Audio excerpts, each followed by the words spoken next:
Bakit daw walang ipon ng mga OFW? Yan ang mga tanong ng ibang tao, lalo na yung hindi pa nasusubukan maging isang OFW.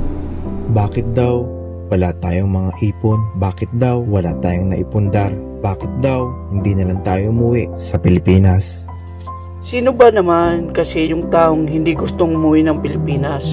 Yung makasama mong mga anak mo, ang makasama mo ang pamilya mo o mahal mo, hindi nila alam. Napakaraming dahilan kung bakit hanggang ngayon nandito pa rin tayo.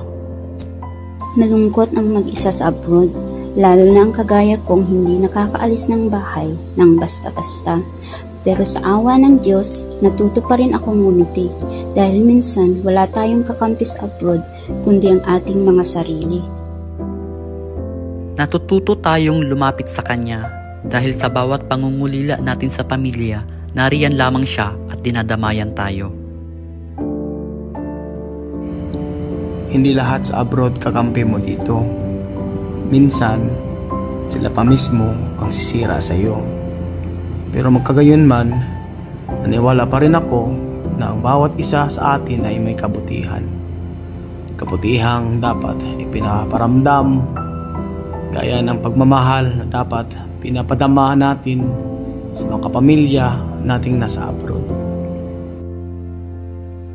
I-chat mo siya o tawagan mo. For sure, miss na miss ka na niya. Mabuhay po ang lahat ng OFW sa buong mundo.